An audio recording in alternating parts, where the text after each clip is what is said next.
course I didn't know. My daughter posing nude for a teacher. You think that if I knew, you wouldn't? I mean, what the hell was he doing? Did she ever talk about him? No. Did she ever indicate any anger or animosity toward Phil Banks? What? You suggesting that my daughter was connected with... Was she with you backstage the night of the play? Are you suggesting that my daughter had something to do with Phil Banks' death? At this point, we don't know what to think. When we find out, we'll let you know. Thanks for coming in.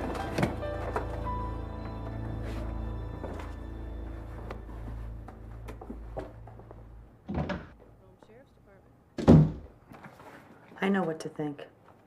I think there's definitely a connection between those photographs and the death of Phil Banks.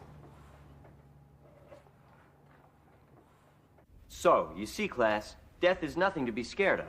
Absolutely not. Mr. Banks has simply gone with God.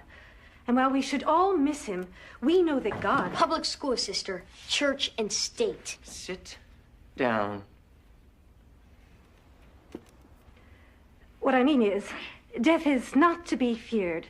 Mr. Banks has departed, but our lives, your lives, go on. Day by day, we go on. Day by day, oh dear Lord, three things I pray. See thee more clearly, love thee Excuse more... me, I'm sorry, sister, but when that child opens his desk, there's a small chance of weaponry appearing. Matthew! What are you doing? I can't go on with all this. Mr. Banks didn't die of a heart attack. He was murdered. Matthew Brock. My dad's a sheriff. I bugged his room.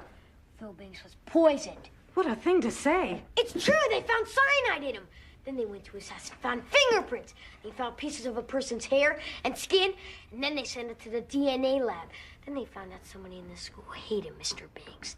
Somebody who wanted him dead. And they went to that person's house, and they found the bottle of cyanide pills. Every one of you should be afraid. You should be scared to death. Because the hair, the prints, the cyanide, they all belonged to that man right there! Class, get back here. Class, Amy. Frankly, Mrs. Brock, we are at wit's end. I took some creative license, that's all. Now listen to me. I have no doubt that you will be the famous writer that you plan on becoming. Your flair for drama is obvious. We were all riveted when you took an ordinary potato and made it look like a bomb. But to accuse your homeroom teacher of murder... I was kidding. Matthew. That's the kind of humor that has to be disciplined. How about disciplining the kids who picked on my brother? You didn't do anything to them. I beg your pardon. Zachary, the incident at recess. Oh, yes. I absolutely chastise those boys who made fun of him. Them you chastise. Me you yell at. Matthew, close your mouth before I suture your lips. Mr. Oslo, I'm sorry. Sometimes his imagination gets the better of him. And this has been a crazy week. Is it true? Is what true? About Phil Banks? Was he really murdered?